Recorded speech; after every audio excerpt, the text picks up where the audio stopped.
Then we had Cody Rhodes. He paid tribute to Terry Funk, which I thought was really cool because, I think in because of the 24 hours later, basically we found out about Bray.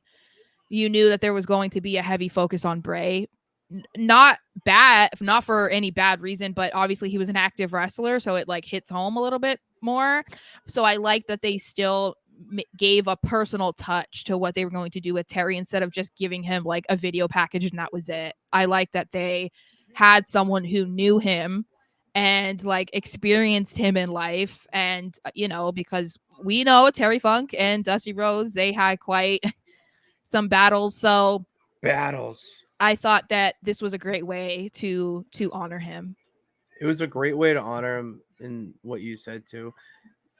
What stands out to me is more the sense that Terry Funk has been in this industry for 50 plus years.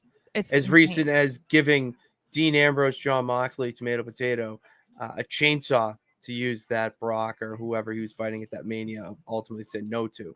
Mm-hmm. Um, and his impact was so great that a lot of the wrestling fans, either our age or obviously the younger crowd, won't appreciate or even know who he is. But just next time you watch a hardcore match, and I don't mean the one that followed the speech, but next hardcore match you watch, if you see a trash can or some barbed wire or anything, um, thank Terry Funk because he's the guy that did it. And one thing that stood out to me that I didn't really realize was how much how great of a run he had in the NWA with that championship and making it legitimate, Mm-hmm. and his feuds there. Like the Funks are a staple in wrestling. That's Mm-hmm. one thing you learn once you really dive into it and learn the industry as a whole, is that there's so many different little families Yeah. that made wrestling or helped lay the foundation of what wrestling is today. The Funks don't get that credit. The Rhodes family is finally getting that credit thanks to Cody, but the Mm-hmm. Funk family still is not getting the utmost credit that they deserve because they went the hardcore route and AWA and whatnot. But it was a nice touch to give him that time, especially to have Cody do it. I mean, God, I could listen to Cody Rhodes give a speech about how paint dries on a wall, and I I'd be know. fascinated.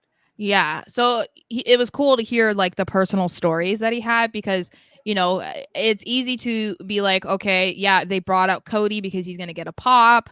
They brought out Cody because he's a good talker, blah, blah, blah. But no, it was like actually because he did have a long connection to Terry Funk since, he told a story about when he was 11 years old. So he had been exposed to him for a very long time, and so I thought, yeah, this was a great way to honor him and not make him feel inferior on a night Mm-hmm. that obviously was dominated by memorials to Bray.